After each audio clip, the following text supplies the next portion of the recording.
And hi gang, I'm MyRadar meteorologist Matthew Cappucci. Cracked hands, chapped lips? If you're like me, odds are you've got the humidifiers going and the chapstick out in full force. But have you ever wondered what makes winter such a dry time of year?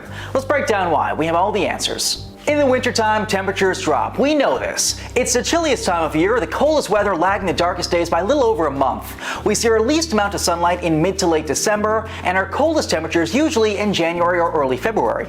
The amount of water that the air can hold is proportional to its temperature. When it's warm, the air can hold a lot of water. When it's cold, hardly any.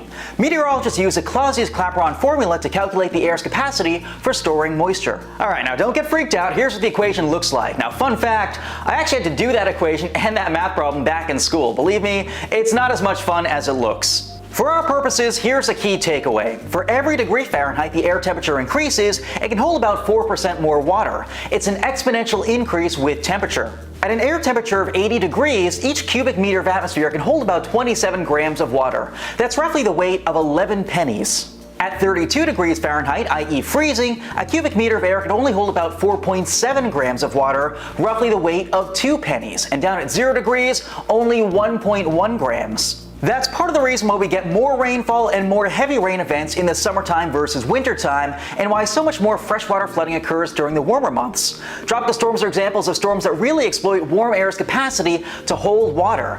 They can dump 4 inches or more of rain in just an hour's time. Now, in the most extreme of occasions, you might get 4-inch per hour snowfall rates in the wintertime, but that's not 4 inches of water. It might be about a 1/3 inch or a 1/2 inch. There's a fluff factor with snow. You know, one of my biggest pet peeves is when it's raining outside and people say, "Oh, imagine if this was snow." Well, that's apocryphal. That wouldn't happen. If this was snow, it would be colder outside, meaning the air wouldn't be able to hold that kind of moisture anyway. It just doesn't make any sense.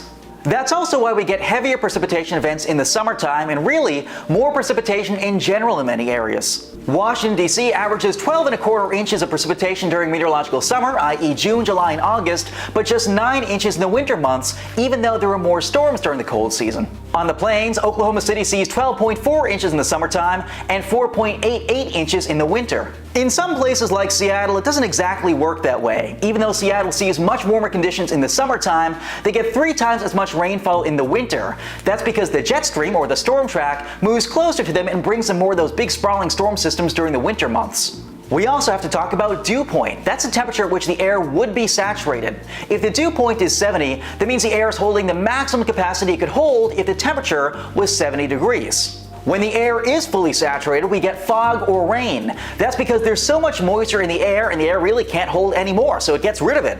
That happens when the temperature and the dew point are the same. If the dew point is super low, or there's a big spread between temperature and dew point, it means the air isn't holding much moisture at all compared to its capacity.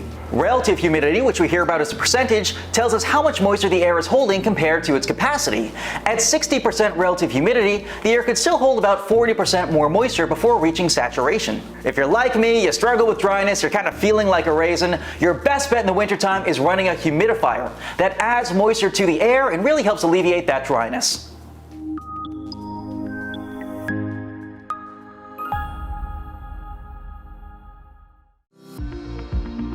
Follow MyRadar on social media: Facebook, Twitter, Instagram, and YouTube.